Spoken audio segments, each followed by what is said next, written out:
આયુષ્યમાન કાર્ડની યોજના ગરીબ અને મધ્યમ વર્ગના લોકોને આરોગ્યની સેવા માટે ખૂબ સારી યોજના છે, આશીર્વાદ યોજના છે.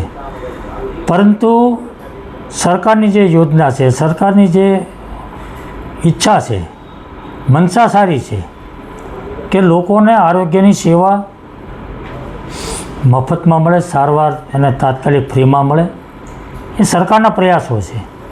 પરંતુ વહીવટીતંત્ર, આરોગ્ય વિભાગ દ્વારા ક્યાંક ને ક્યાંક બેદરકારીને કારણે આ યોજનાનો લાભ લાભાર્થીઓને મળતો નથી.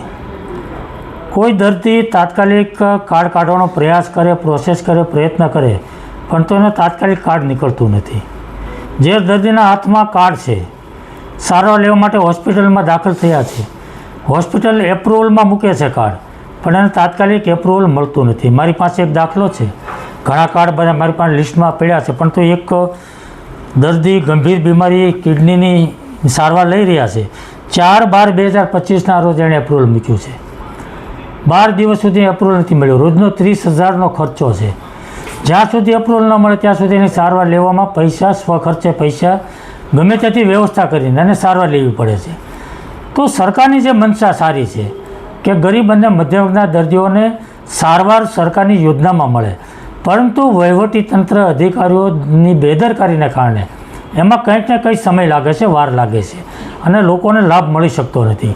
અને એટલા માટે મેં આરોગ્ય મંત્રીને પત્ર લખ્યો છે કે જે કોઈ કાર્ડ દર્દી કાઢવા માટેનો પ્રયત્ન કરે, પ્રોસેસ કરે અને કાર્યવાહી કરે, તેને તાત્કાલિક કાર્ડ નીકળવું જોઈએ. અને જેના હાથમાં કાર્ડ છે, સારવાર લઈ રહ્યા છે અને એપ્રુવલમાં હોસ્પિટલ મૂકે તો તાત્કાલિક એપ્રુવલ મળવું જોઈએ. જેની સરકારની જે યોજના છે, સરકારની જે મનસા છે કે દરેક લોકોને સારવાર મળે, એ તાત્કાલિક એને મળી શકે. મને આનંદ છે કે મારા પત્રની અસર થઈ છે.